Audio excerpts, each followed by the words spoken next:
Greetings,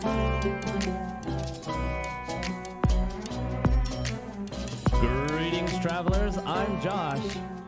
And I'm Kahi.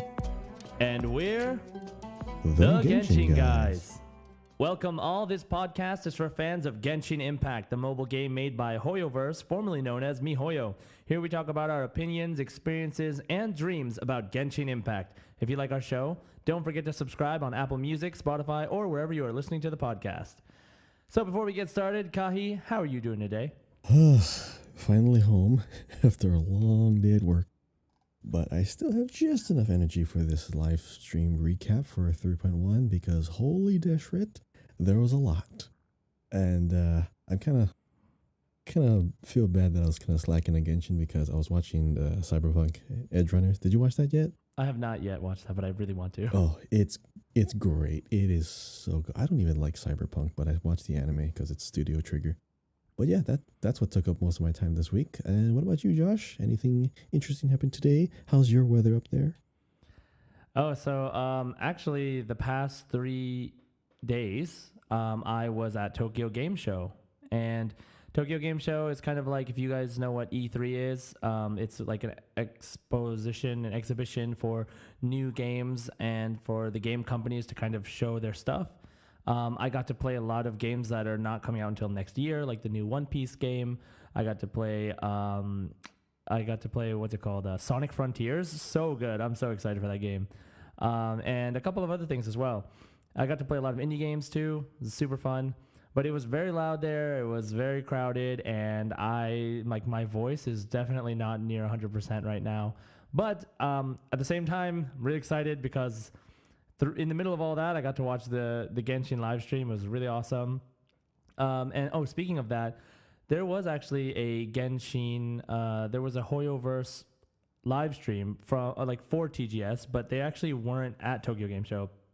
I think they were supposed to be. But when I went there, the first thing I did was look for them, but it turns out they're only online.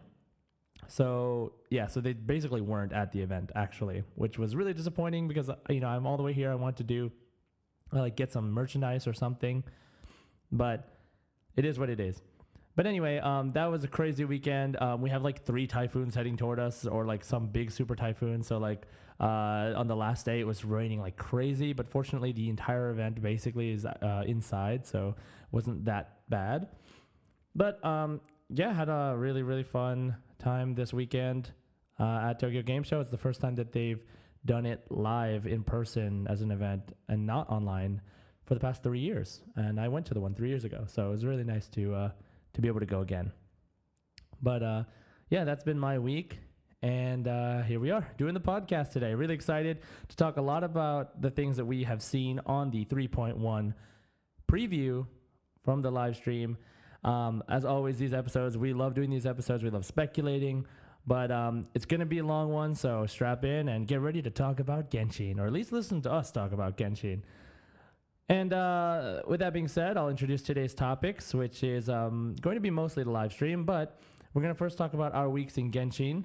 I know Kahi already hinted that he's been slacking a little bit, so we'll talk about that in a second. Just slightly, just a bit, just a bit, schmidge, just a little schmidge. There's a little bit of Genshin news stuff that I want to mention, as always, and then we will basically talk about the live stream for most of the podcast today. And then at the end, as always, our community discussion question. Thank you so much, everybody, for always responding to those. We love reading your responses, and there's always interesting ones. There's always really funny ones. It's always really nice to hear what you guys have to say. So let's keep the discussion going and get started with our podcast with our first segment, Our Weeks in Genshin. So for our week in Genshin, Kahi, what was your week in Genshin like?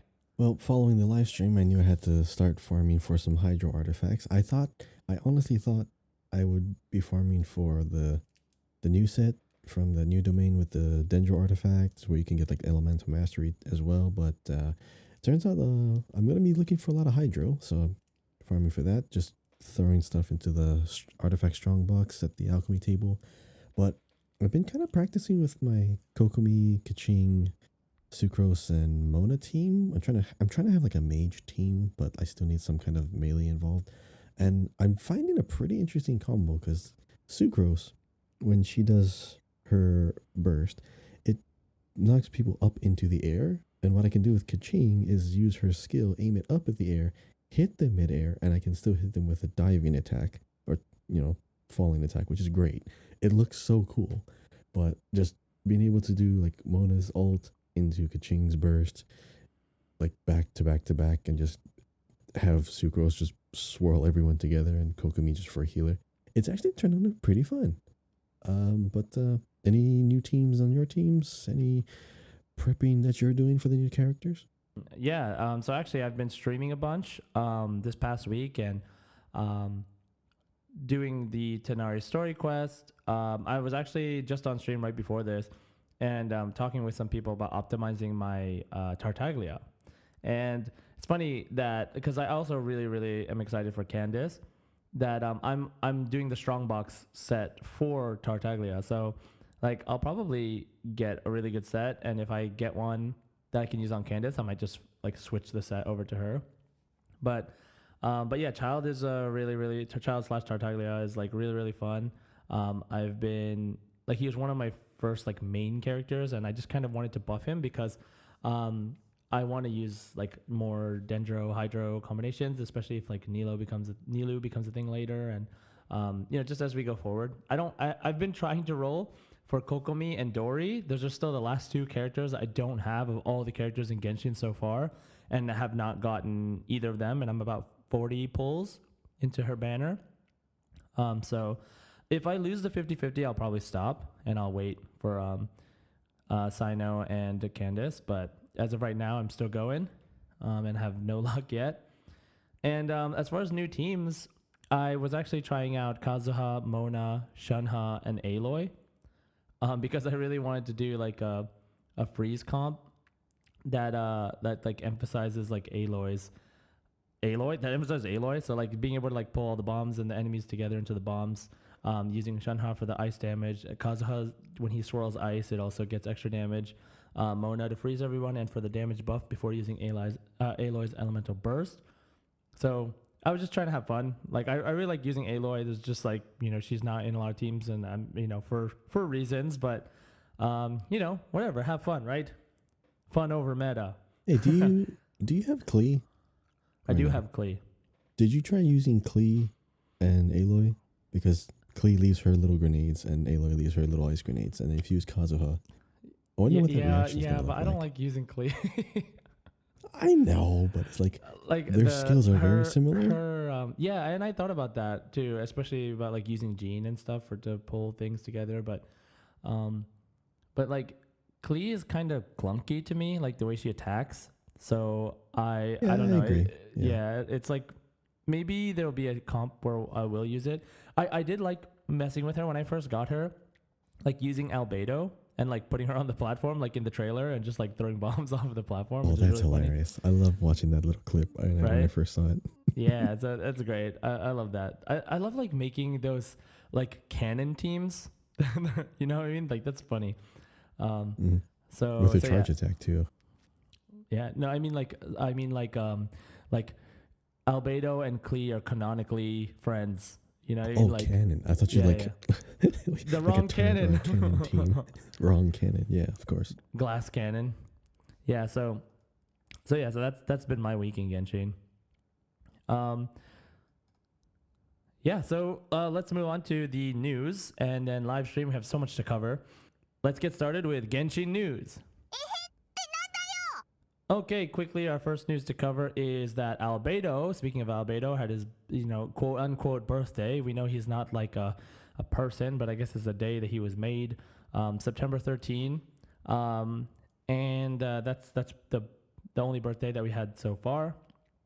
And there's a bunch of events. I just want to remind everybody that there are a bunch of events going on, a lot of which are ending soon. I don't even have all the names written down, but there's like 3 or 4 events going on simultaneously. Make sure to finish those, like Cole's event and the one where you have to. Man, I don't even remember.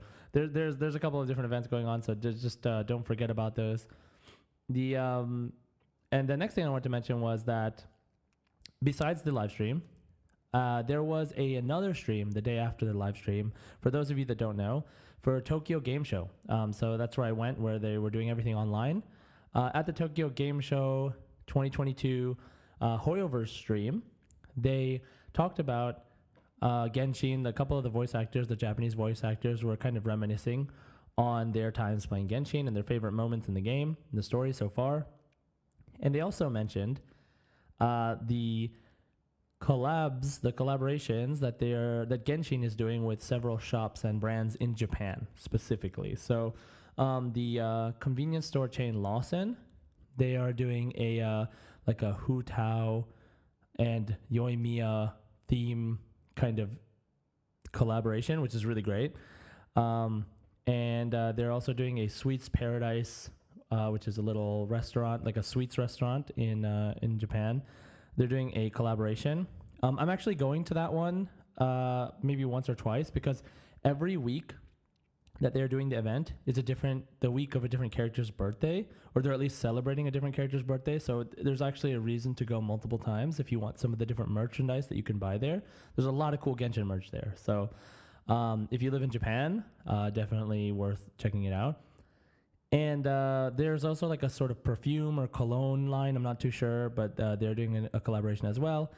And the last thing that they mentioned was a Bandai Namco collaboration where they have these like little plushies. And I think that they're meant for either like the gachapon machines, like where you get a random item, like in like Akihabara and those places. And as well as like what we call like the UFO catcher, the crane games. So I think you can get those prizes there, and they were just announcing the collaboration. So because it was Tokyo Game Show and they had the Japanese voice actors, they were just announcing a lot of things that had to do with Genshin plus Japan. So really, really cool. So look out for those things if you're interested, if you're a collector. Might be worth checking out online to see if there's anything interesting that you would like, and maybe you can arrange to get it from overseas. I'm not sure. But it is going on. They did announce it very recently. So, okay, so that's the stuff that happened that's not part of the live stream, which we're going to be talking about today. And yeah, so that is our Genshin news for the week. Now, let's get started with the live stream talk. So this talk is going to be similar to the talks that we've done in the past. But I'm going to let Kahi lead here. Kahi has chosen a bunch of different still frames from the trailer that he's going to describe and talk about. And we're going to talk about our speculations on these pictures.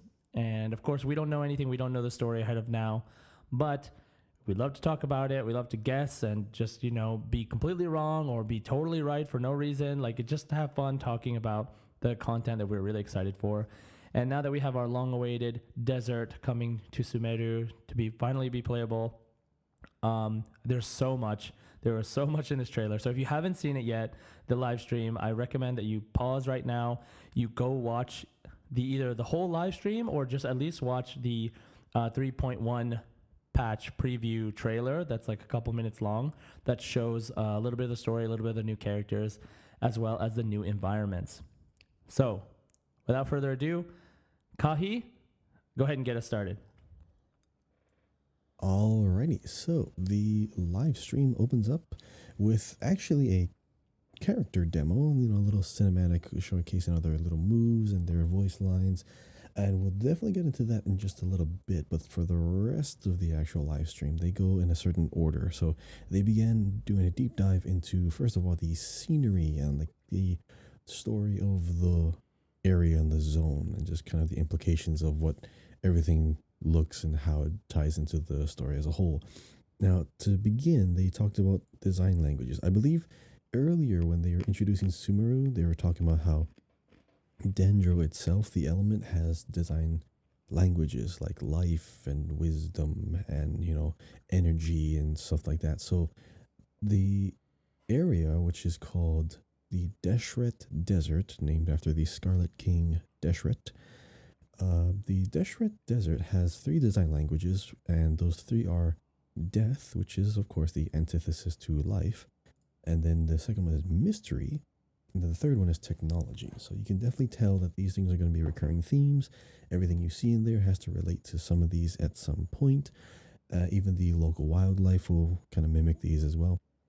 So first thing we see in when they're introduced in the area is a kind of an aerial shot above a mountain looking way off into the distance, and the central, you know, draw of the eye is going to be this pyramid with another like kind of diamond floating above it with a inverted pyramid above that.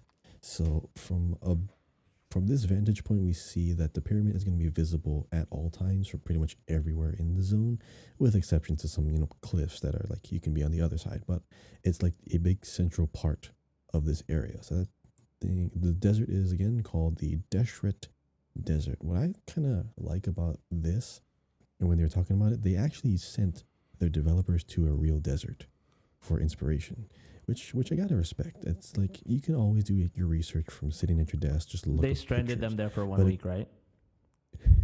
I don't know how they do it there, but I hope they went to a nice part of a desert. There's kind of like a lot of deserts they could have gone to, but hopefully it wasn't something that was in an unstable region. But they actually went to a desert, and I respect that. I like how they needed to get themselves immersed into it.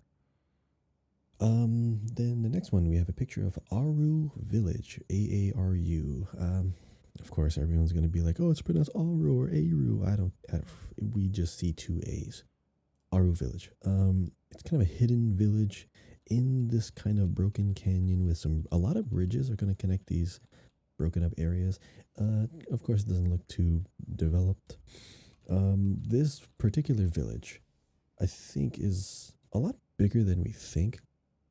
But one thing I noticed is that this seems to be like either building off of existing ruins or they're just kind of like makeshift buildings. But there does seem to be kind of a centralized pillar with most of the buildings where I guess residential districts are, and then it does look like there are some bigger buildings off to the side. So we have like the fourth picture here. Yeah, this is. It feels like they're still, of course, building. It's kind of like a safe haven for like some, not just refugees, but like travelers. And this, they did say specifically they have taken in many exiles from Sumeru and the academia. So this might be kind of like a neutral zone, neutral merchant trading route hub for anyone wandering throughout the desert. Some central buildings with some lookouts and some guards. It doesn't seem very heavily guarded, so maybe the guards are kind of like out in the desert, just ensuring people don't wander too close this way. So this seems to be like a non-aggressive area. There is definitely one building in particular that kind of looks like it's the only one that has a guard at all, but there's like one bridge kind of leading to it, and this building's kind of big, and there's like two stairways to get to it, and it's kind of against this wall. Uh, I don't know if this is like the best vantage point for it, but something tells me like these buildings were either built off of another ancient civilization and then just kind of like remodeled it and just added to it. But yeah, this village seems pretty nice, very quaint. What about you?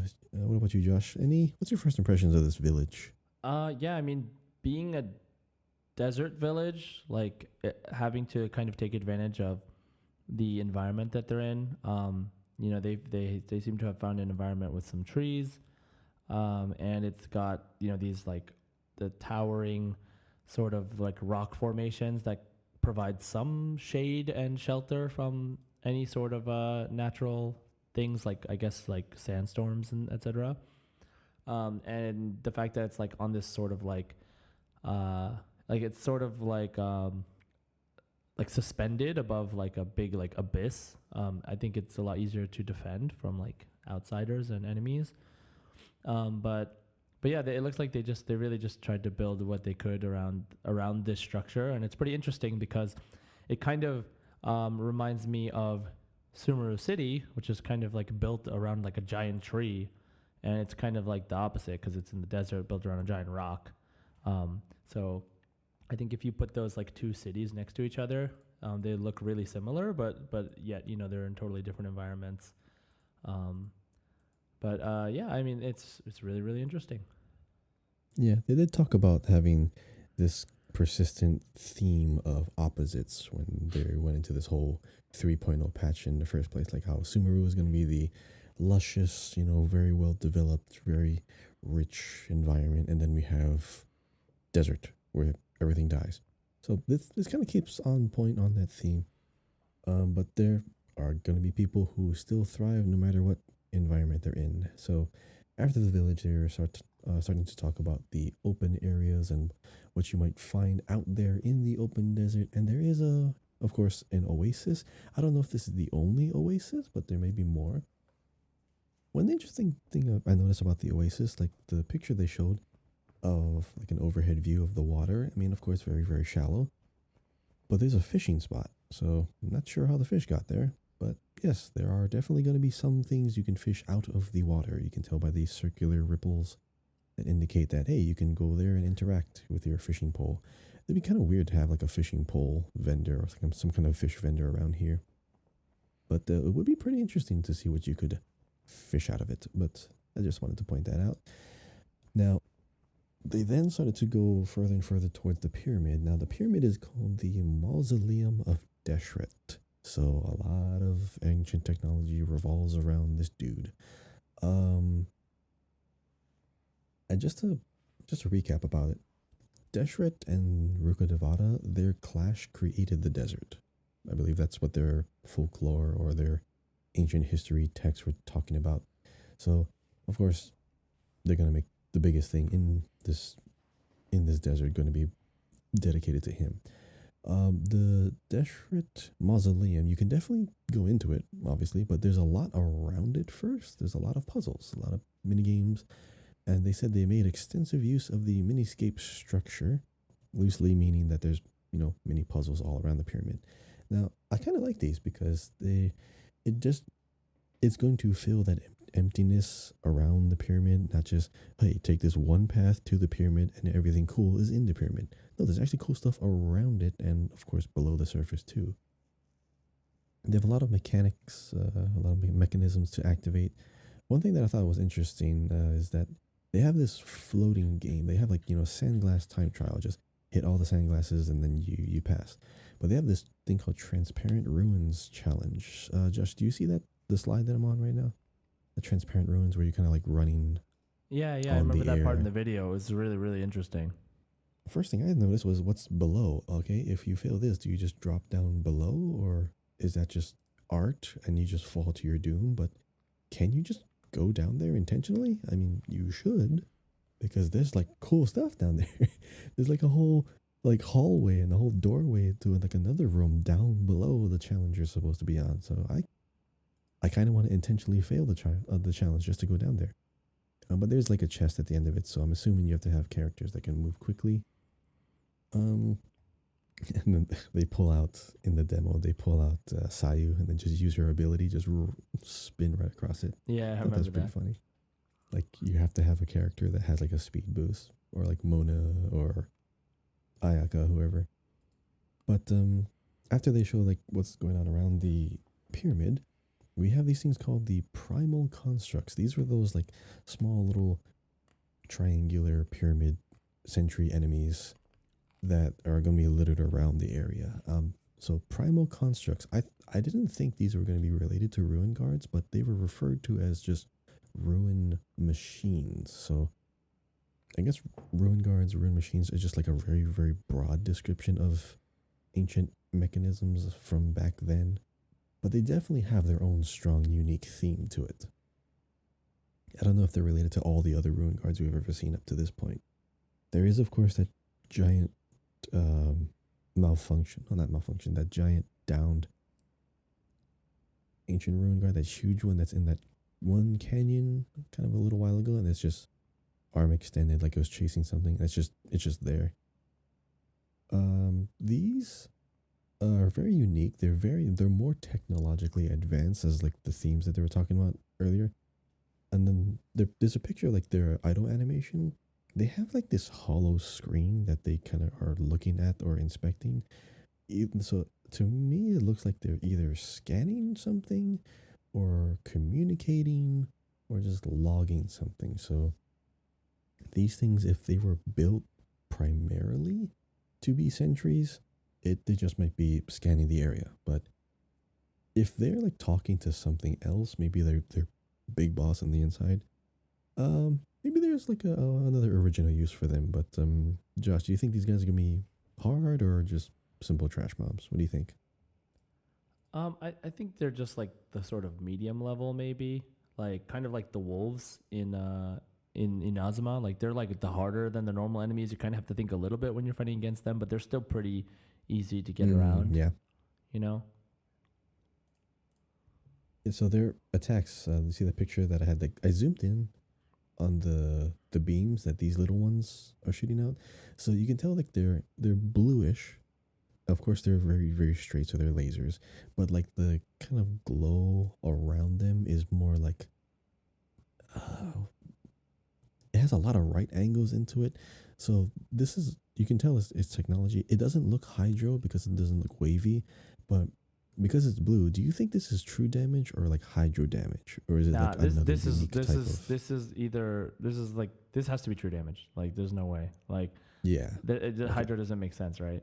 The only other thing I could see it I being mean, is yeah. possibly Electro, but I don't think it would be, to be honest.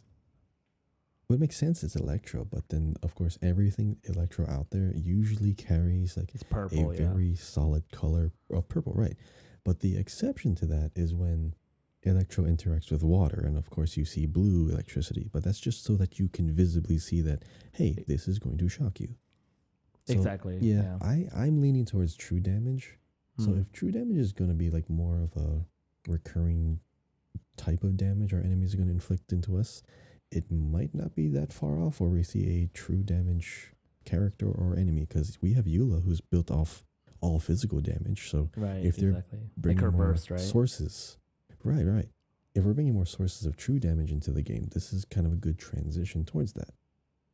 Yeah, I like it. And of course, yeah, I like that they're slowly overlapping, transitioning, and just laying the seeds of the foundation over here. But they talk about the new boss and they show the picture. Now this one is called the algorithm of semi-intransient matrix of overseer network. That's a long name, so it's what ASIM Asimon. ASIMON Asimon. sounds like a very popular streamer on Twitch. Description is a perpetual motion device from an ancient civilization. It governs the many ruined machines that are scattered throughout the desert. So this is the thing that's controlling all those little guys outside, and still seems to carry the will of its lonely ruler. So the reason why that phrase kind of hangs in my head is because the will of its lonely ruler. Is it Does it refer to a lonely ruler that exists now, or like Nah, the this is the king, past? dude. He's talking Okay, about so the King king. Deshret. All right, so right. It's guarding But then his to tomb, right? identify, So yeah, but to identify him now, to regard King Deshret as the lonely ruler, that's the first time he's ever been referred to that.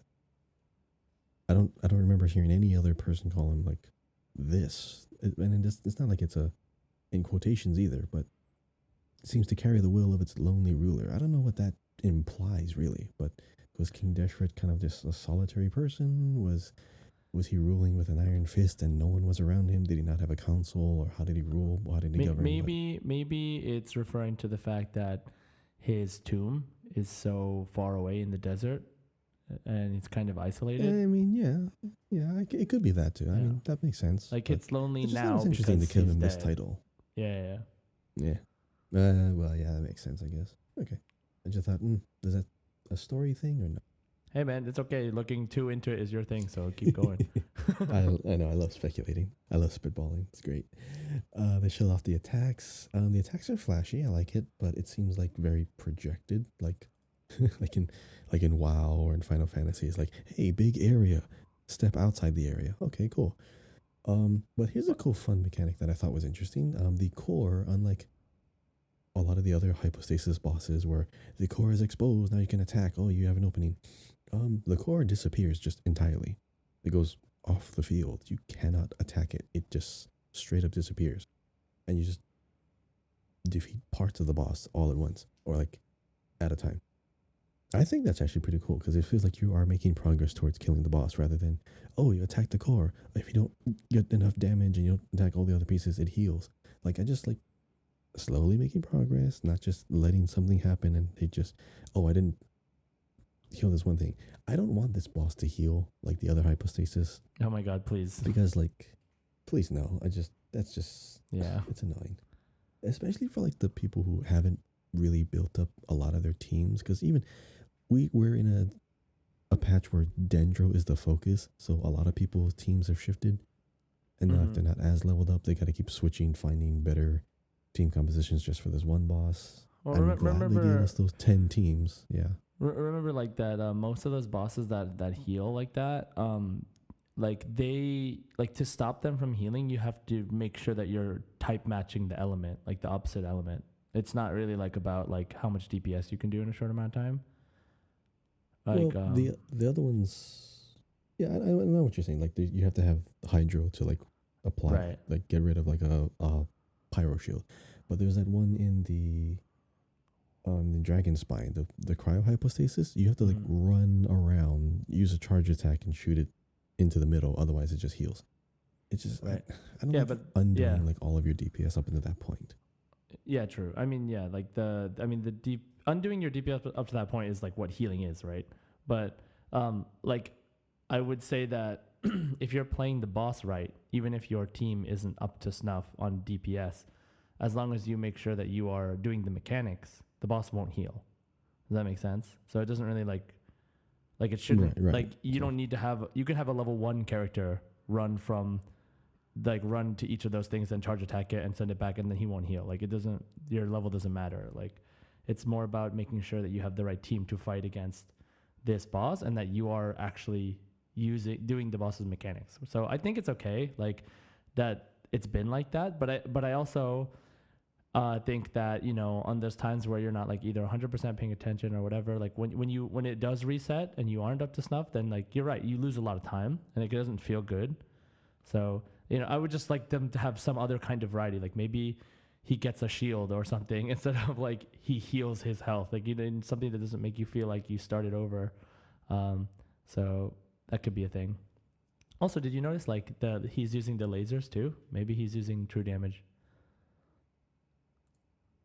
This boss uses those lasers Wait, hold on. as the same as the Oh small yeah, ones. because they have the same technology. Yeah, exactly. Yeah, I mean you can kind of tell like there's a unifying theme between these little constructs, but when they first were talking about the core goes invisible, I thought, oh, do you have to find them? Like you have to find them and then just that's your DPS window, but no, it just you cannot attack it. That was kind of a bummer, but the next thing they show is the wildlife, and they show I think it's adorable, the desert sumpter beast. So they look like they can carry a lot of luggage. There's one that looks like it has like a little roof so you can ride on the back. This other one's carrying some logs. There is a hilichurl behind this one, so I don't know if it's just non-aggressive or it belongs to the hilichurls, because I know sumpter beasts are used by the people in the forest in Sumeru, but I don't think we saw anyone in the desert using a sumpter beast. So I could still be wrong. It kind of looks like the sumpter beast is carrying supplies from hilichurls. Yeah, it looks like it just straight up works for the Could be someone hilichurls. else. Yeah, I guess so. I mean, currently, I think we see them mostly with they're mostly with the treasure hunters, right? Like when you find them in the forest, they're usually with like a group of treasure hunters. The other desert eremites.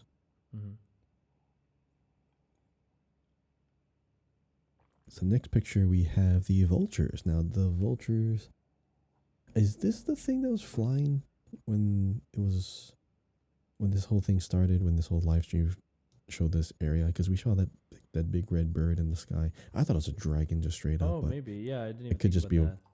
It could just straight up be this vulture. Yeah. I hope it's a dragon. I'm pretty sure Dvalin is the only dragon we'll see probably for a long time. I mean, who knows? Who knows? There could be more than one dragon in the world. Wait, I'm pretty sure Dvalin is actually part of...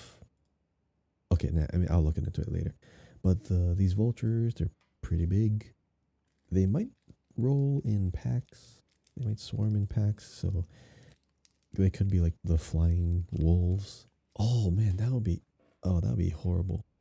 If you had like flying wolves, you have to use range attacks. That'd be horrible. Okay. Wait, what are you talking about? We After already have this, flying wolves. no, like the ones that are in the air, not like you can attack them with melee attacks ground level. Ah, I see, I see. Oh no, They are like going the to be birds, flying. like the birds in the water boss. Yes. Oh my gosh, the worst thing ever.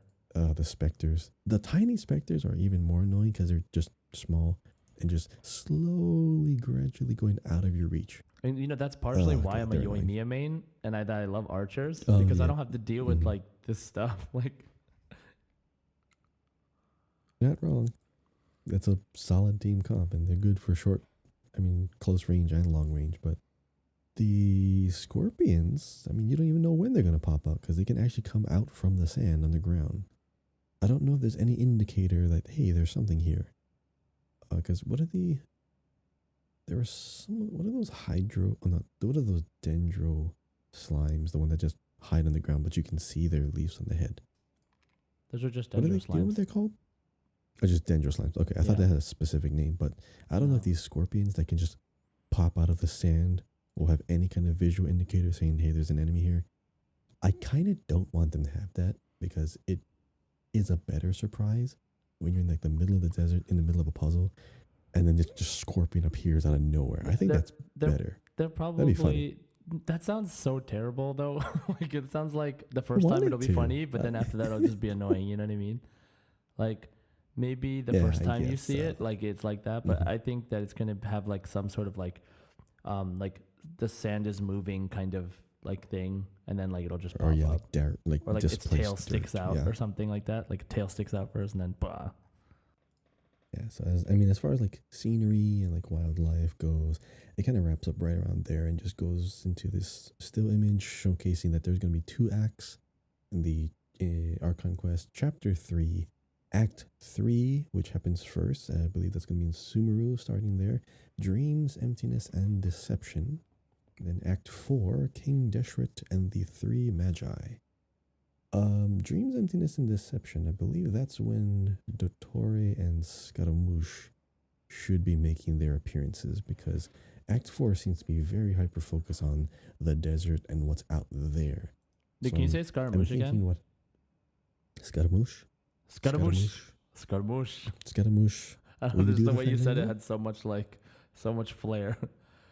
Oh yeah, Scaramouche. Dottore and a Scaramouche. Scaramouche. Okay, I anyway, like to sorry. sing Nah, you're good. What this hints at, I think, is like, are we gonna flee Sumeru? Are we gonna get kicked out? Are we not allowed to go back there for some reason? Because if all of Act 4 is in the desert and we don't even go back home to go back home. See, I'm already making my home in Sumeru. Yeah, the ending of Act 3 might be a pretty big detail. Or maybe even a cliffhanger, but Act 4, the Three Magi. Do you think we've met them or seen them already, or they're just talking about something else? I have a feeling that they're talking about uh King Deshret and the two archons maybe. No, King Deshret and the three magi. So Yeah, so the four people. archon is one of the magi, I feel like. Okay. Yeah, like and Wow, maybe okay, so Dottore is who the are the other other one. two? I don't know. And then like maybe Scaramouche is the other one. I don't know. Well, I mean, if we look at magi, like if we just say, okay, who's a magician? No, Hmm. wielder of the magic, so very Alice. prominent. Oh, that would be cool. Maybe she is. I mean, maybe she Yeah. knew King Oh, Deshret. Who knows? dude, Lisa. That could also be it. Maybe that's when she makes her appearance. Dude, Barbara. Hmm. I'm just Oh, kidding. Okay, you had me until you said Barbara. I had you when I said dude. All right. You had me a dude. You had me a dude. So yeah, so that wraps up the info, the deep dive into the scenery and the story. And so the next part is the character deep dive. So Woo. this is one where me and Josh, Josh, me and you, we can kind of go back and forth on each characters and give our impressions of the abilities. So you Okay. want to start off with Candace? Sure. Okay, so character deep dive. Thank you, Kahi, for talking about all of the scenery and the story and all this stuff that we talked about. And now let's talk about the characters. And, Candace, I think you and I are both really, really excited for her. We really like her design. Yes. And, it's really cool that she uses a shield and a spear. And Kahi being like a Beto main to some degree, it's Mm-hmm. like probably going to be right at home with the shielding technique. I think you'll be really good at that. Um, but yeah, she. I think you guys know, but a little bit about her. She's like half blood descendant of the Scarlet King, I believe, and she has like the heterochromia. So she has like one eye that's amber, one eye that's azure, and she has Xiao's same passive, where if you climb, you actually use less stamina, which is so amazing because I switched to Xiao just to do that. Um, and okay, yeah, and apparently she loves sweet Agelanak nuts, which is like something they mentioned. They're gonna make jokes about that the I don't moment know. she talks about it. I Sweet nuts. wanna see how I wanna see how they're gonna use that phrase. Okay, so she's a sweet nut lover. Okay, and yeah, so she has her skill, which she'll shield as long as you hold it, and she'll absorb damage or she'll charge it. And then when it becomes full, she can unleash it and do a bunch of damage, a bunch of hydro damage. And she's also, yeah, she's our first hydro spear user. And if you get one of her certain talents later, I think it's probably like her like level 60 talent or something. Then when she takes a hit, then she'll automatically unleash her counter at full strength, which is like a really, really good. Like it just says like I guess it's like they want it to be faster after you level her up. So that's really interesting. I'm looking forward to how her combat flows that way. You know what's And weird though about yeah, her yeah. skill? I mean, it's a little unique because like when she releases it, it's not as instant as Beto's. Hmm. But here's the thing: like when they showcase her skill activation, there's like a pulse of like Hydro going forward, almost like Hmm. she's actually able to attack it. So is that like what it looks like when you tap the skill? I think Because I so. mean, Yeah, same thing for like Beto and your yeah. Because they said that like if you hold it, it stays, mm-hmm, but like you right, can't but unleash the ability unless it gets fully charged, which means it has to have a tap effect because it's not like tap to shield. Like I mean that's what I assume. So we'll see.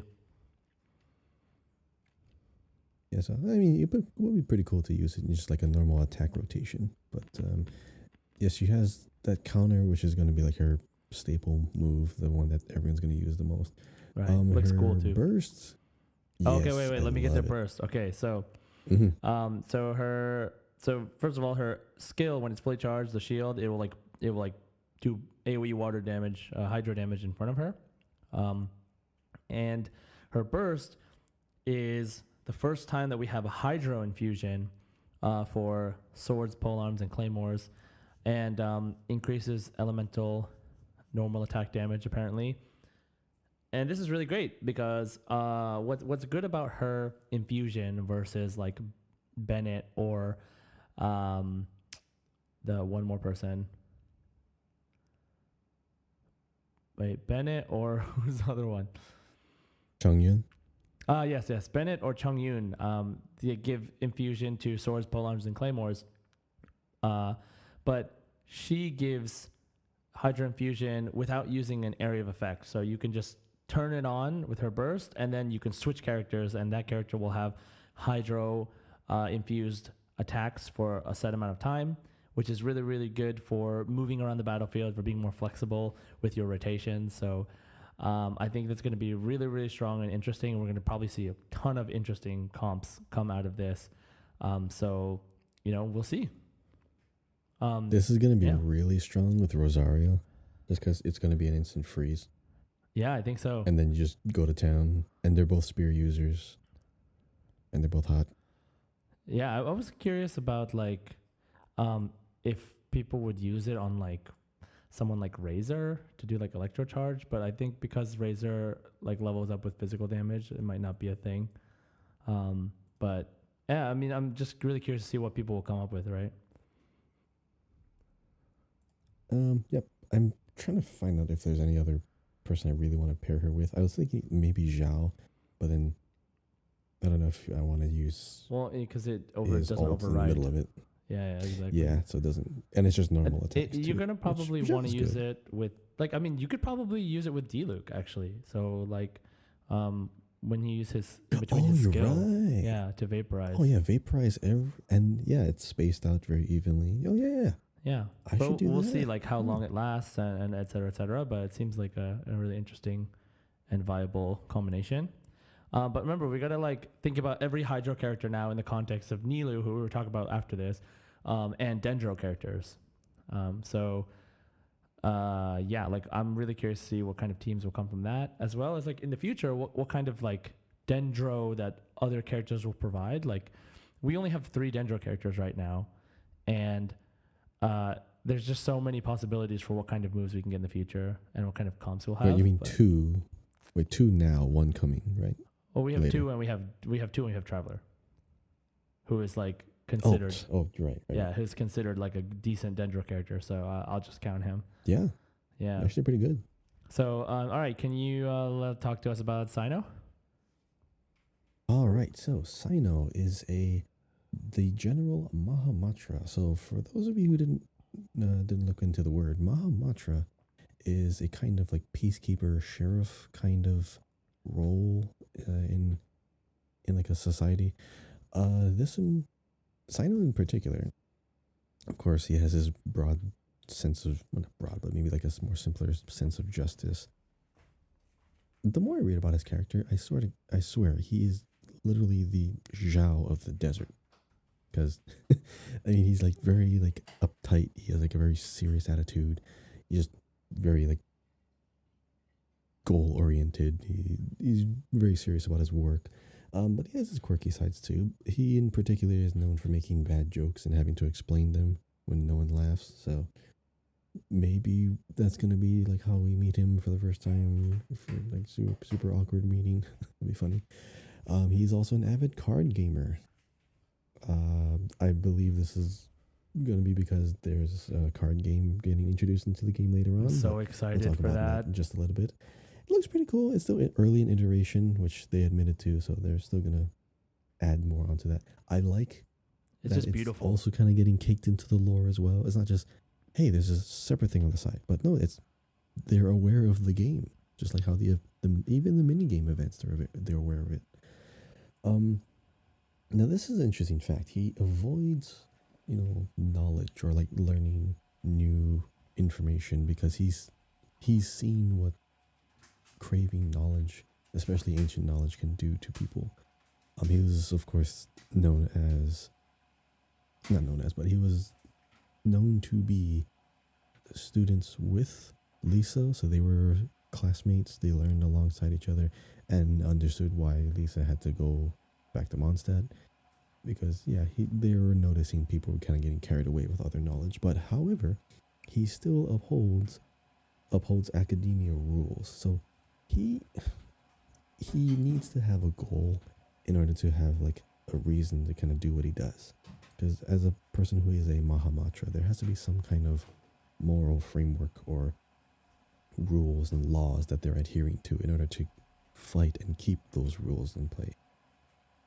He's now currently suspicious of the sages. He's not really following them, but upholds, rules and laws. So that's kind of how his personality is.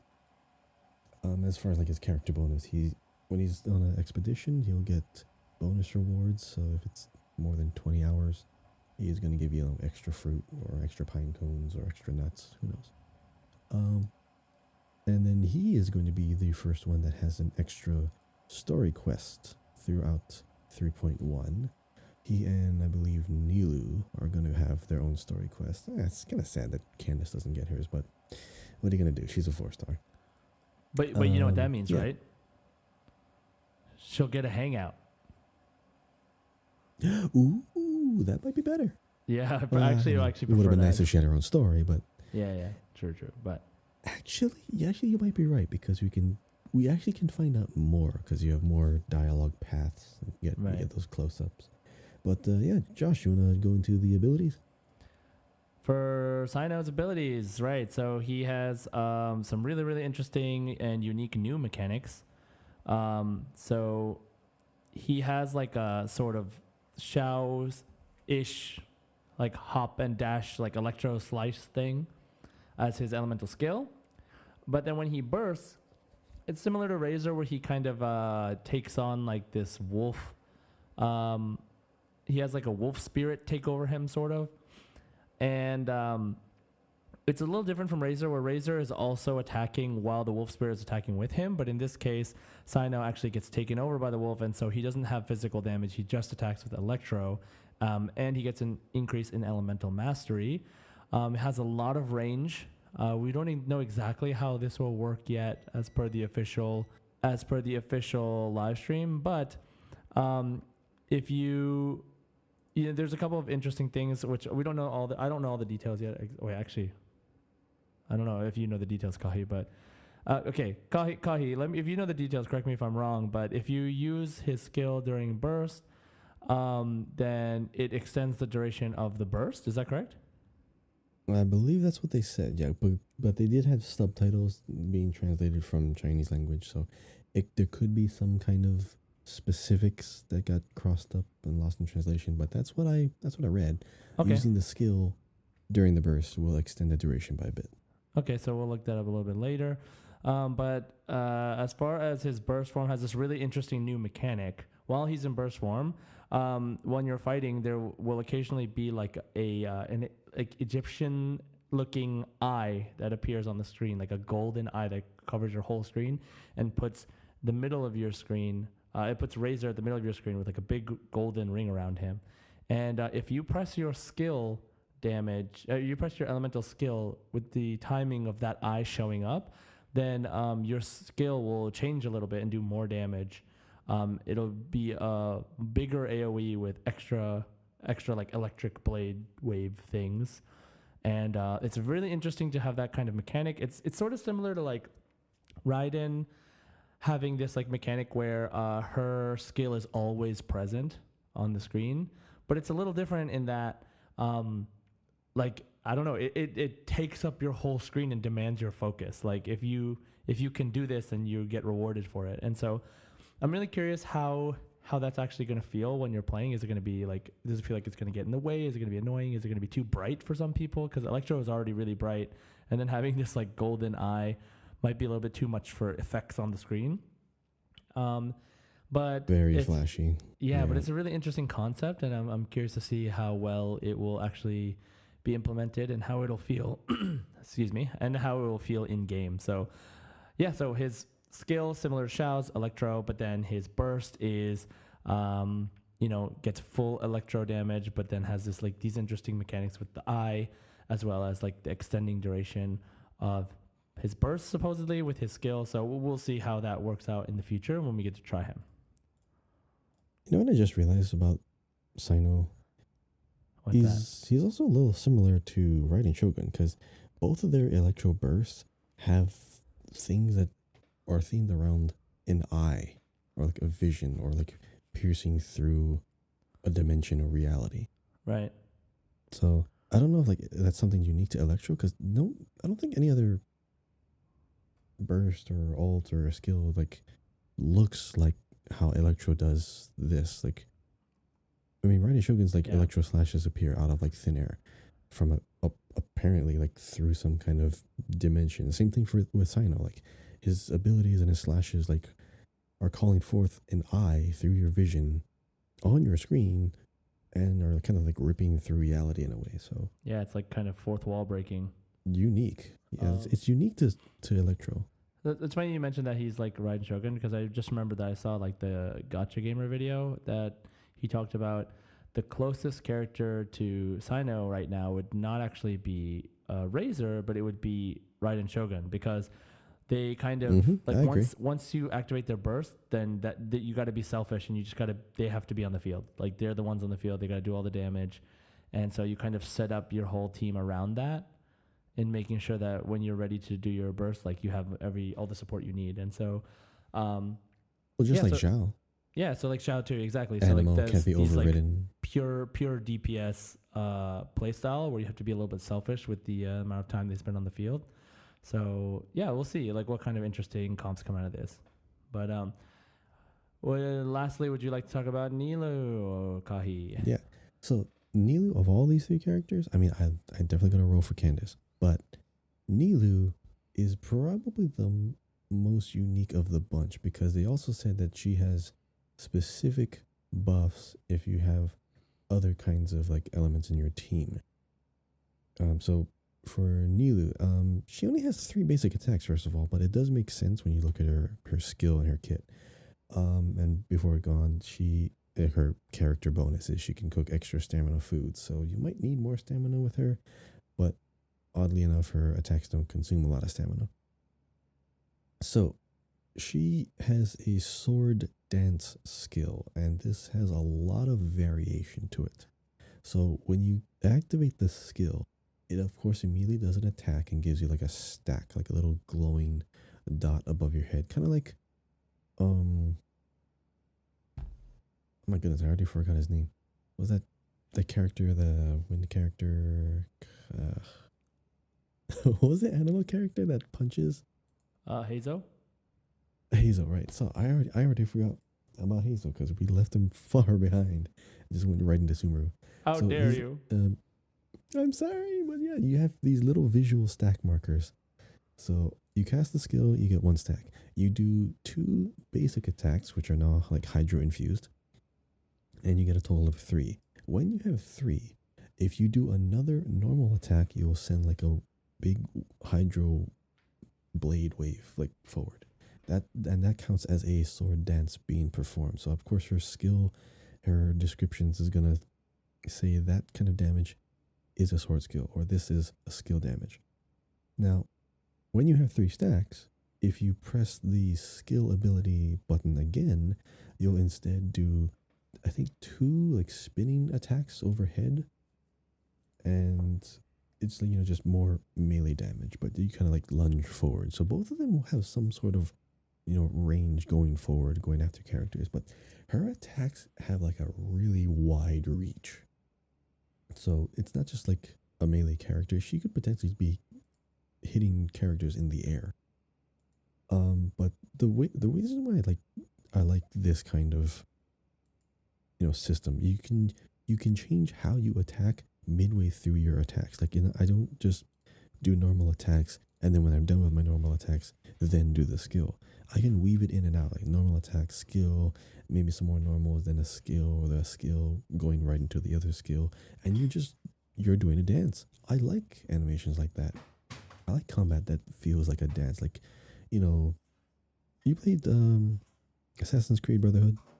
Did you ever play any of the Assassin's Creed games? Yes, I have actually. Yeah. So what I like is that you can still do like, your basic attacks, but like your skill changes based on like how you counter or skill basis your skill changes or your attacks change based on what kind of weapon you have right now. So you're still doing the same kind of basic input, but you can change it up midway through. I mean, that's probably a bad example. I know there's other kind of fighting games where you can do all kinds of variation, but my point is it's very fluid. It's a dance. You can go like whatever kind of combos that you want with this kind of character without having to switch. So you feel like you're switching between characters while maintaining the same character. Right, you Now, basically if you just do have have like more freedom in comboing your abilities and yes, your normal yes, attacks and chaining them together, as opposed to like hmm attack, attack, attack, or attack, attack, charge, attack, and then skill, and then the rinse and repeat. It's like you can choose based on the hmm situation, which gives you more freedom, which yes. makes you feel uh, more engaged in the battle sometimes. So yeah, I think that's really really cool that they're experimenting with this kind of playstyle. And where it gets even more interesting is yeah, when you cast your skill after you use three stacks, after using that extra skill, you now get a Hydro Aura that applies Hydro to nearby enemies. It doesn't attack, but it applies the element. So you can already start prepping, a swap out character animation with other elemental damage and just start doing more damage after you're done with your whole string of attacks. So you get a lot of variation with this character, a lot of freedom to perform very unique combos or just stay with her and just keep doing your attacks with other stuff. I mean, I'm sure you can take advantage of some cooldown reducing effects somewhere or like some attack speed increases.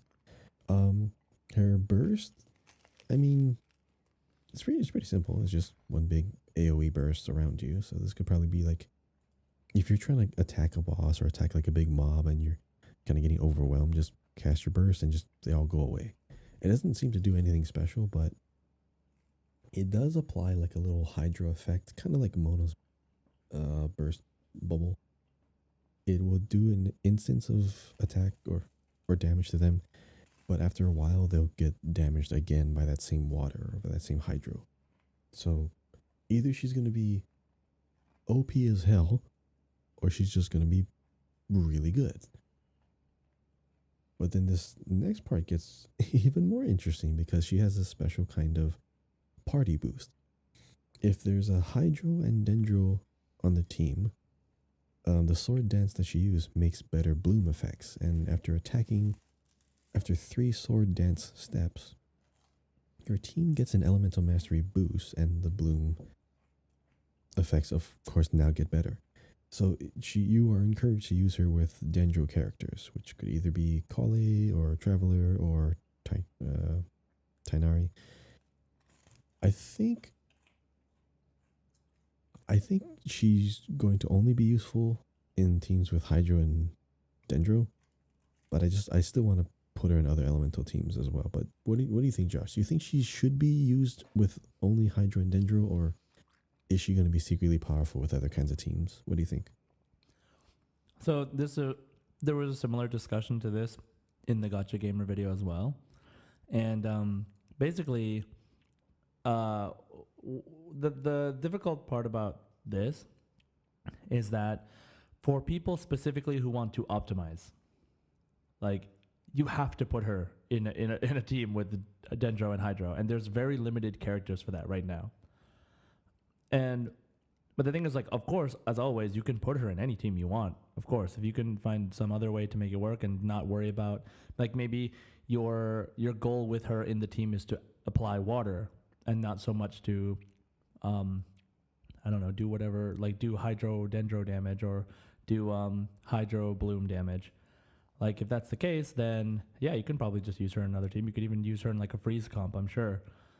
But like the problem is like when it comes to optimizing, when you have a skill that's so specific about what kind of team you need to have, then like, you know, people can feel kind of restricted when it comes to like building that optimal team and feeling, you know, good about it. Because like you make a team with her and then you'll be like, oh, well, I'm not using, you know, a huge part of her moveset, her abilities, because I'm not making the exact team that her ability wants. So I think until we get more and more Dendro and Hydro characters for more options, it's going to feel really restrictive. But I mean, for now, it's like you don't have to use it, but it will bother some people. But I think for the general audience, I think most people will just, if they like her, and they'll use her.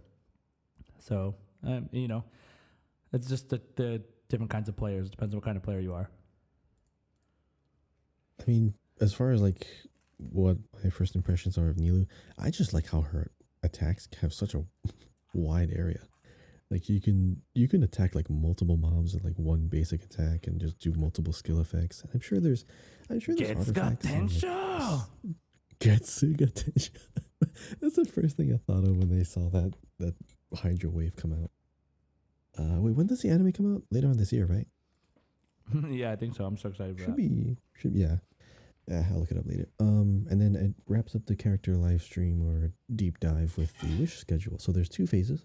Phase 1 and 2, Candance will drop in both of them, which, thank God, because phase 1 is Cyno and Venti. For me, I'm not gonna pull or anything or like save up and spend and roll for anything in phase 1, because in phase 2 you have Nilou and Albedo. Now, I'm going to save up for phase 2 and roll for Nilou because I can get both Candance and Nilou in that one particular banner, and that's the only ones I need. I am okay not having Cyno because I have Raiden Shogun. I'm okay not having Venti because I have Kazuha. But that's just me. Which of these 2, which ones are you gonna roll on? Like, which one do you think has more value? You mean like phase 1 or phase 2? Yeah, if you had to pick, like, which one should you save up and then just spend everything in phase 1 or wait for phase 2? I'm Well, gonna I'm wait gonna for tell you phase right 2 now for that Nilou. since they're resetting all of the Prima Gem doubling thing for the first time buying, I'm buying all of those. So, um, like Okay, all I'm right. gonna throw everything at the first banner, get as many Candaces as I can while trying to get Cyno, and then I think Nilou is the one that I feel okay skipping. So Really? Okay. yeah, but I'm gonna try to go for as much as I can. Like I said, So you have I'm Shogun. huh? You have Raiden. You have Raiden Shogun. Yeah, but the Egyptian aesthetic thing, it's just so cool. Yeah. Okay. Okay. I That's mean, fair. it's actually like I mean, we all get this for cosmetics, anyways. so from when I watched the original like preview trailer of the story from Genshin that shows all the different areas with like they show the circus ahead of time and they show like all these other characters, right? They show Cyno in that trailer. You remember? Yeah, Like I vaguely, but I remember that he yeah, popped so up a like long time ago, just like Ayaka. yeah, exactly, like Ayaka. So when I saw him, I was like, that guy, I want that guy. So I gotta like just because of his aesthetic, like so I really do like that He is the cool. ancient Yeah. Egypt like theme kind of. Um, I really like that theme over a lot of other themes. So I think these two characters for me aesthetically are up there. So like Nilou is cool, but like with the whole like restrictive gameplay thing plus like whatever. If I don't get her during her banner, I'm fine with it, but I will try to get her. Like I will um attempt to get her, but we'll see what happens. But definitely the phase 1 for me is the one I'm going to put more into. I mean, well, I'm still making sure that I have enough. I will have enough saved up for Dea and Kusanali, because once I get Dea, I'm probably just gonna lock it down and be like, nope, no spending. I'm good. Wait till Kusanali, and if anyone else shows up, you're gonna have to really convince me to spend some cash because I'm only like low on Primo Gems and down to 4,000. I used to have 14,000. I spent 10,000 just on Kokomi, so I'm gonna have to stop for a while until. That's why I'm okay waiting till phase 2. I see. So that's gonna be my pulls. So wait, so you're After not that, gonna roll for like on the raid up Candace banner? hmm? No, because Candace will drop from phase 1 or 2. That's why I'm gonna roll for Nilou's banner because she can roll and drop from that too. Wait, but she's not raid Because up. she's a 4-star. Okay, Wait, she will no, no, no, appear. she won't. She won't. She won't. She won't. The It says way Candace will also appear in the event which is Twilight Arbiter and Ballad of Goblets, which you will receive a huge drop rate boost. And after that, they said Candace will also appear in phase 2. Same thing. wait, where does it say she'll be in phase 2? Okay, it's not in the picture itself, but it was in like the subtitle captions on the Oh, YouTube okay. on the If it YouTube says video. if it says She she'll will appear in show up phase in 2, both phases. then great. Okay, fine, sure. Yeah, so that's why I'm saving up for phase 2 Nilou, so I can get Candace and Nilou in from one banner. I see. I see. I don't Okay, want to roll for Cyno if I only want a Candace. that makes sense. Wait, do you have Venti? No, because I have Kazuha. Yeah, it's a valid point. Okay, you may continue. Okay. All right, the last part is the new weapons. So there's 2 5-stars. Now, the first one, Key of Kajnisut. I don't know if that's a sword or a claymore. What do you think? It's a sword Okay. because it's The reason why I thought it was a claymore. It's for Nilou. Wait, is that for Nilou? I thought she was Yeah. using the other one. No, She was using the 4-star one. I mean I know, but like Xephos Moonlight. like when they have a new 5-star character come out, they always have a new weapon that comes out at the same time that's perfectly suited for their kit. True. And in this case, it's and a that's why spear we have and the a sword. staff. Yeah, but that's why there's a sword for Nilou because she's a 5-star. But let me tell you the reason why I think it could be a claymore. Yes, the 5-star staff definitely looks like it's meant for either Candace or for Cyno. But in the promotional animation for Genshin Impact for Sumeru, remember that short little 2D animation where they had like Cyno is fighting Alhaitham and then Dea comes in and has like a claymore in hand? Right? It looks like this. So like Okay. I'm just gonna tell this you, could be it's a sword. hers. Okay. It- I will believe it, but I'm like, so what's Dea's weapon yeah. gonna look like then? Is it gonna be totally unique? Because Yeah, she's a why not? 5-star. I She mean, has to they have have her unique weapon too. look at these two weapons. They look similar in theme, but like the one on the left is like Mm-hmm. just not what is it? What do they say? The proportions are not a great sword proportion. Does that make sense? Right, but it's still kind of at a, you don't know the scale exactly, because even on the next page, like the 4-star weapons, you have a sword and you have the claymore right next to it. Their physical size in the picture is the same, but it's just zoomed in or out. We don't know. The Makhaira Aquamarine in the middle, that's the claymore, and then the thinner sword, the Zephos Moonlight, is the sword. I see. Okay, so, So that's what's confusing you. yeah, because I don't know what their scale is. Because when you look at the handle on the Aquamarine, that's a claymore. It's around the same length as the sword. Well, So I mean, it's I'm not kind of confused. it's not a guaranteed, but without fail up until now, they always release 5 stars with a weapon suited for them on the same banner. So you roll for the character and roll for the weapon. So if if the the two characters coming out are sword user and spear user, then you can guarantee that this is a sword and a spear, basically. Like without fail up until now, that makes it's sense. never not been like that. So. Okay. But like I like the Moonlight and Aquamarine aesthetically. Like I really like that aesthetic a lot. Oh, I love it. I hope the Aquamarine's gonna be good on Beto, just because I'm using like the what is it, the one I forget the name. I'm using the claymore that you can craft from Inazuma because it gives you energy recharge. Oh, I haven't and I'm crafted just any of the new like ones. using her aura. Yeah, I haven't either because I'm saving up for the next weapons coming out, and I've already have like some 4 or 5-star weapons that don't have any users on them right now because I can't find a good team with them. But yeah, those are the wishes. Those are the characters. Those are the weapons.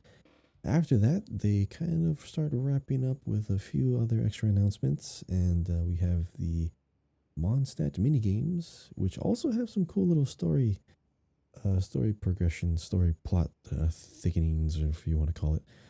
Josh, you want to talk about those? The Mondstadt events? Yeah, so it looks like we're going to be having, I don't know the details too much, but we're going to be having an event that comes to Mondstadt involving Razor and his background. And they talked about like Mika, like Varka, the Grand Master of the Knights of Favonius, his, I guess, assistant, came and gave everybody some notification about something that's happening. And we don't know all the details yet, but like it has to do with Razor's history, and I'm assuming there's some kind of thing that has to do with him and Cyno because they both have like white hair and electro dog like tie-in abilities, and who knows if they're related in some way. But it sounds like Varka knows his parents, and we have a bunch of different events that just give you primo gems. There's like login events. There's Hyakunin Iki is coming back. Wind Chaser event is coming back, and something called Star Seeker's Sojourn. And so these are all some events that are going to be. There are some returning events, and then there was a brand new story event. So make sure you don't miss it because you know that these events do not come back as of right now. So it should be, and always has some kind of really interesting story. So of the backgrounds of some of the characters. So definitely don't miss it. But yeah, that's what's going to be happening in Mondstadt pretty soon. And Kagi, you have an honorable mention here.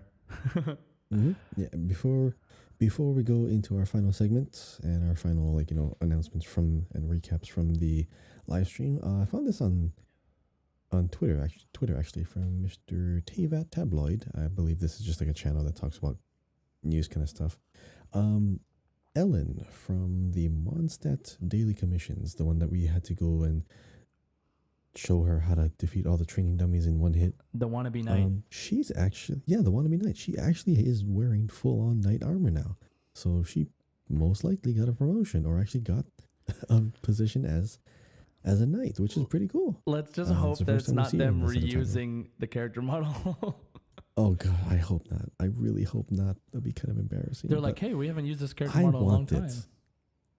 I want it to be actually her, because if we Me meet too. her Me too. during that time, and one of the reasons why I also wanted to bring this up, um, I know you didn't do any of the hangouts, but in the hangouts, Noelle is one of the few that actually gets like multiple story hangouts. Everyone else just kind of gets like one kind of string of stories that you can go to. Noelle gets a lot, so she gets a lot of attention because she's the first 4-star character that you could ever roll for. So she has kind of a sentimental, or yeah, she's very sentimental to me because she's like the first good healer that I liked. And her whole thing is studying to become a full-fledged knight because she's still technically not a knight. She has the armor and everything, but she's still doing menial tasks like what a maid normally does. So she doesn't really consider herself to be that important. But I hope that she also comes back in this, even though we didn't see her at all. But I'm probably gonna use her for the these little events going on. Yeah, why not? And yeah, why not? I mean, since we're going back to Mondstadt, might as well bring everyone back too. All right. And Yeah. after that, did you want to share the really important announcement they made after this? Yes, super, super important announcement, which to those of you who saw the live stream, I'm sure you saw it. And I know some people don't know who this is, so I will explain. But there is officially announced a Genshin anime collaboration with Ufotable, the really, really renowned anime studio, the same studio that made the Fate series, same studio that makes the Demon Slayer series. And they are a very, very high quality animation studio, and it's very, very exciting. You can tell just from the preview that the animation is going to be incredibly good. And I think everybody who knows who they are is just super, super excited for this. I think that this is going to bring so many people into the game through the anime, and it's gonna really, really light another fire under the community in a good way. And I really, really hope that it helps the game's longevity. What do you think, Kahi?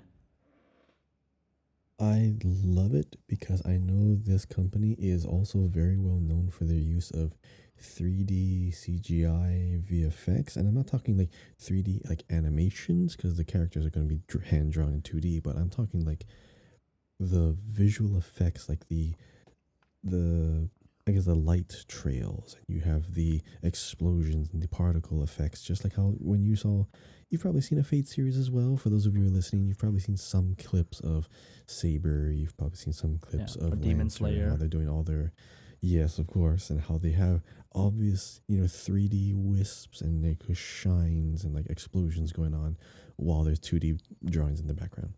They're known for that kind of really flashy animation, which is why I'm looking forward so much to the fights that they animate. Yeah. Even the simple fights, it's gonna look great, and it's gonna look great from afar too. Like their backgrounds, their background art, and they're just you saw like the aerial view of like their world is so clean, so crisp and shiny. It is exactly like if they upgraded the graphics of Genshin, it would undoubtedly look like this. So if they were like Genshin in Unreal Engine 5, this is what it's gonna look like, but they just chose to make it an anime. Yeah, I do. I think everyone, like I said, everyone who knows who Ufotable is super excited for this. But even if you don't know who they are, just Genshin getting an anime is like really great way to introduce Genshin to your friends, to talk about it with people who only watch anime. Hopefully it's good. Hopefully it's one of the like better. Not only is it like a better representation of the game itself, but one of the better animes that comes out that season. That way it can gain some popularity, and I think we're all really excited for it. So let's, I think I mean it'll definitely come out next year at some point, but well, we'll see how it goes. But let's continue to support this game. Really, really excited. Now, let's go into our community question. That was everything that we have for the live stream. If you have any opinions on the live stream, let us know. Comment on our podcast. Send us a tweet at Genshin Guys Pod on Twitter. And yeah, let's just start the discussion. Like before we start knowing everything, before the update comes out, let's just talk about like what hopes do we have? What dreams do we have? What do we want to see in this new update? Now going on to the community question for this episode. Last week I asked if you could visit one of Genshin's locations in real life, where would you go and why? So for me, I would go to the Academia or Sumeru City. Like, I mean, it's there, but like just Sumeru City, I guess, is the general answer. But yeah, I'm really really interested to wear an Akasha system, and hopefully my dreams don't get stolen from me. But I want to see what like wearing the information is like, and walking around the city, going up to the academy, and it just seems like a really really nice, very nice place to be. What about you, Kahi? I kept thinking about this question, and I know we're like in the midst of the entire Sumeru expansion. I was trying to think of a place in the past that we've been to, like Liyue, Inazuma, of course, all the places in Mondstadt. I'm like, is there any place that I would actually value more than Sumeru? And honestly, no. I kind of want to go to the Sumeru city too. It's that much of a step up above all the scenery we've seen in the past. Like the density of like the elements of a city. You have shops, you have restaurants, you have entertainment districts, you have the Academia, which is right upstairs. I mean, there's just so much stuff right there. Mondstadt's cool and all. I mean, every area is very thematic, very very rich in their culture. But honestly, Sumeru just nails it so well. I can't think of any other place I would want to go to. Like it would definitely think be also Sumeru like City. Sumeru is like just doesn't exist in real life. Right. All the other places are pretty much representations of real place. Yeah. Mm-hmm. I'm sure there are really nice places out there. Don't get me wrong. There's really nice places in like Italy. There's great places in like China and Japan, Brazil. Yeah, all over the place. But like, just the feel, the atmosphere of Sumeru City being like a port town with mountains, rivers, rainforest, right around that same area, and I mean relatively peaceful. Yeah, Sumeru City. And I'm sure a lot of our community members are doing the same thing. They're saying the same thing. I was thinking about like, there's actually like, there's like a place that's like similar in a way in Singapore, I think, where there's like, it's like a city or it's like a built on trees like area, but it's nowhere near the scale of this. It's more of like a tourist attraction, less of like a livable city. But like, I'm really curious to see if this is one of those things in fiction that drives our reality to the point where like, we have we don't have like a giant tree that's like the way that it is in Super City, in anywhere in the world as far as I know. But I mean, I'm sure there are ways we could build things around trees, because I know that that's like a real thing that people are trying to do, to live with nature through architecture rather than like cut down all the trees and build like our own buildings. So, right now, Sumeru City, I think it just stands out a lot. I was thinking like, I definitely don't want to go to the desert. I wouldn't want to go to the desert in real life. I'm excited for it in the game, but I don't want to go there in real life. It's not for this question.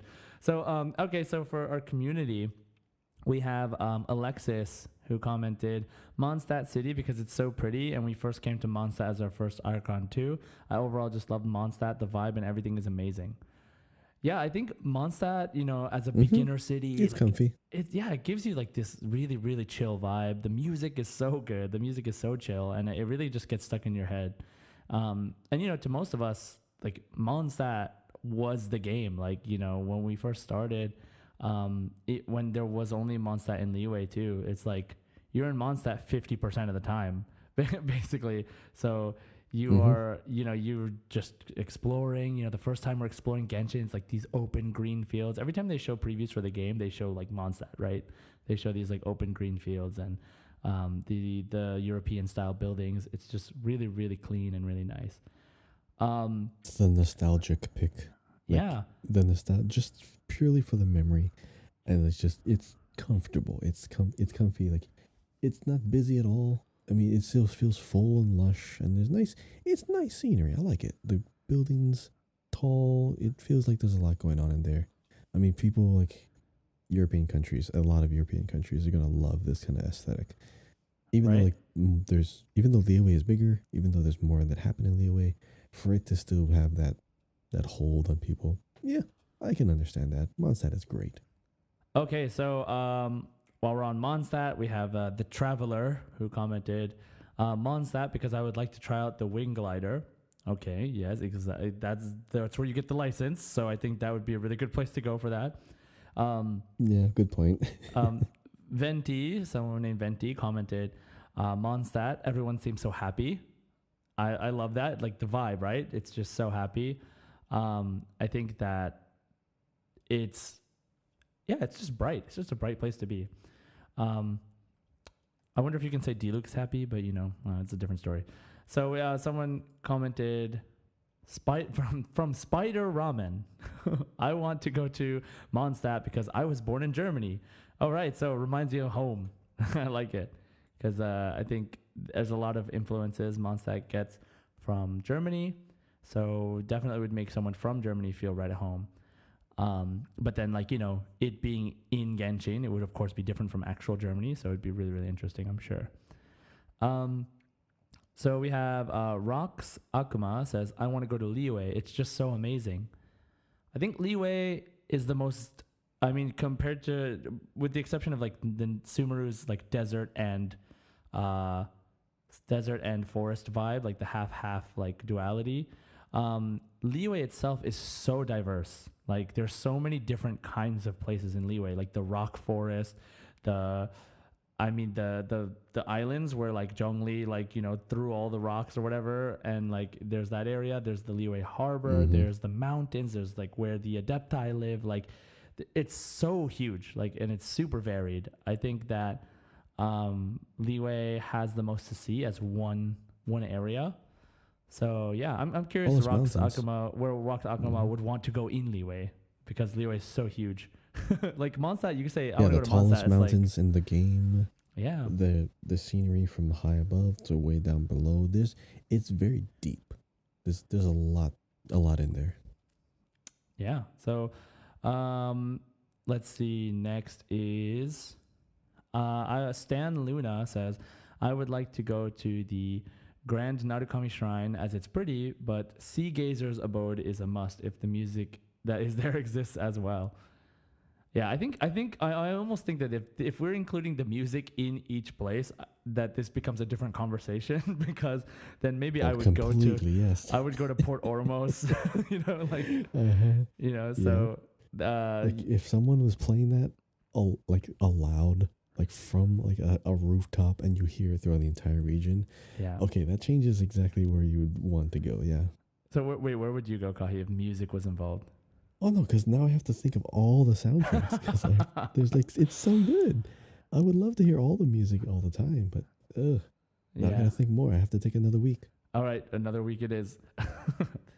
So Stan Luna says that, and then T Yuri says the Narukami Shrine because I like Sakura's and Fox's and Yae because my favorite character, but I don't have her. Oh, well, that's sad. Oh, rip. Yeah, so when she comes back around, get ready, But yeah, the shrine is a very, very nice place. It overlooks all of Inazuma, and it's very, very beautiful. It has a lot of Japanese influence, of course. So, if you want to see the closest thing, you can come to Japan. There's similar temples here. Not quite made on a giant tree, but still similar vibes, right? Now, let's see what else do we have here. I think. Oh, okay. Did we get one from our old friend Pimzo? Oh yeah, so we have Pimzo Balto. Sumeru Hey, City. what's up, Pimzo? Sumeru City, no competition. Food looks delicious. The music is superb, and I simply love the atmosphere. As always, thanks, Pimzo. Great comment. Sumeru City, we were right there with you. Sumeru City is definitely on the top of the list for us. And put your name in bold just so that you know. I see. Because yeah, I always see this particular person in the comments. So thank you for your continued support, Pimzo. Yeah, thanks, Pimzo. And lastly, Sam says, in the mountains next to Storm Terror's lair, there is an old bell hanging from a post in a peaceful little grove. It's also my wishing spot, and that's where I got C1 Ganyu, one pull after getting her. Okay, that's a good reason. You want to visit there, like that spot. Like that that's reason. great. I love that. Because you have a personal memory to that spot, and it's unique, and it's your spot. No one else is going to get there. That's like saying, I have a very specific spot to watch the fireworks. No one knows. And then you go there in the anime and everyone's there. This is your spot. So, right. Sam, I'll give this to you. I have not found that spot. I don't think I want to because I feel like, I'll let that guy have it. That's a great one, Sam. Thanks for sharing that. I'm now kind of inclined to like just find it and just to know where it is in the mountains next to Storm Terror's lair. There's an old bell. Okay, so check it out later. And all right, so that's all the responses we have today. Thank you everyone for answering the community question. Yeah, I mean, visiting Genshin's locations in real life, super interesting concept. And maybe once we've unlocked a couple more areas, maybe once we get to Celestia, or we get to like the Sniznaya, like Fontaine. Maybe we'll ask again, which locations would you visit? But for now, we do have a new community question for you, which Kahi, would you like to take it away? Yeah, this is going to be more of like a poll, I guess, but I just want to see like how many people think it's going to go in a certain direction. So regarding the anime, the live, I was about to say live action anime. There's too many. It's infecting me. So regarding the anime that we're finally getting, do you think, this is the question now, do you think the Genshin Impact anime is going to be canon or non-canon? What do you think? Will the anime retell the game story up till now, like highlights, or it actually says something about what's going on in the actual game, or is it going to be a completely unique story using elements and themes and characters from the game? What do you think?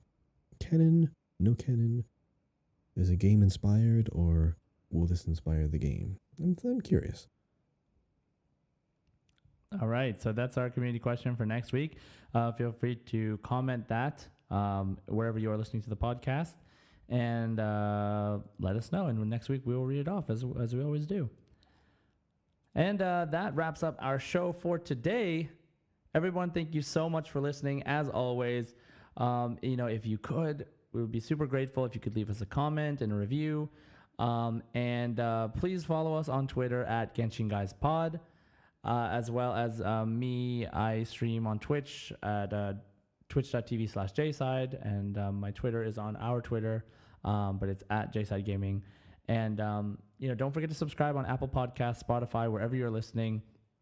Kahi, where can they find you? KAHIYAO, and yeah, you can find me and George Twitter at Genshin Guys Pod. Yes, Twitter, of course. That's the only name I go by. There you go. So, everybody, thank you so much. And as always, Ad Astra Abyssos. Hoshito Shine o Medase. Enjoy.